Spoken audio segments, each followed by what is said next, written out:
If you've ever had me approach you at a networking event, I'm asking you 3 questions. Right? What do you do? Right? What is your role? Right? And why would a client do business with you?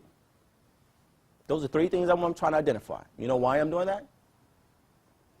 I'm trying to see if you're a prospect for me. Right? And I'm spending probably no more than 5, 6, 7, 10 minutes at max in a given conversation because I'm optimizing that opportunity. Because if you're going to an event, are you going to the event to meet one person, or are you going to the event to try to build up your pipeline? I imagine that you're going to try to build up your pipeline. So I go with the strategy. I'm trying to identify 5 potential prospects that I go at each event. And so I'm meticulously going through the room. I'm having conversations. I'm meeting people. I'm greeting them. I'm building my brand. I'm building my awareness. But at the same time, I'm prospecting you. Right? So I'm giving you some little secrets here, right? So I'm prospecting you because I want to know, right? Because I'm not there. I mean, let's be honest, guys. Okay. I'm going to these events to build my business, right? And hopefully you take that same perspective as well. Because if you don't take your business seriously enough, you're going to find yourself as one of those statistics, 80%. Now, I'm assuming that you guys started your business because you no longer wanted to work for somebody else. You wanted to work building your dream as opposed to building somebody else's dream, which is the reason why you're in business for yourself. If you're not generating enough sales, what do you think in a year, 2 years, 3 years, 4 years, where are you going to be back at? Helping to build somebody else's dream. Now, I'm not saying that that's bad in and of itself. But entrepreneurs go into business for themselves because they no longer want to build somebody else's dream. They want to build their own dream. Can I get an amen there? Amen. Okay. Makes sense, right? Okay. So I know I'm going over my time, but I want to get through some of this stuff, guys.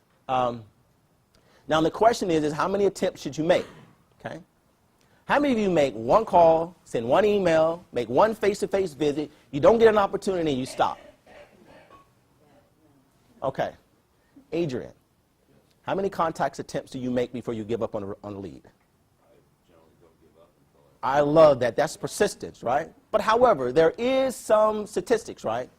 Before 2007, the average contact attempt to get in front of your buyer was 3.6. Today, it is 8, right? It takes you 8 contacts attempt just to get in front of your buyer. Right? So if you're giving up on 1 or 2, you're giving up prematurely. Now, there was a research done by the Brits Group, which is a well-known sales consultancy firm. And they said for top reps, right, they're doing upwards of 6 to 12 contacts attempt in order to get to a decision maker or to get to their buyer. Right? So if you're doing 1, 2, 3, 4, you're never going to get your buyer. Never going to get your buyer. Okay. So the tip is to, make more than 3 to 4 calls, send more than 3 or 4 emails, send more than 3 or 4 texts. Send at least a minimum of 8 before you decide that you want to give up, because that's what the research says the average amount is. But if you really want to be a hunter, like Adrian, then you're probably going to be calling more or attempting more than that, right? And anyone, please stop me as I go through this, because I can get kind of hyped with this, right? This is what I love, right? I'm in sales because I love sales, right? Well, actually, I'm in sales because I like to get one thing done. I like for people to say yes.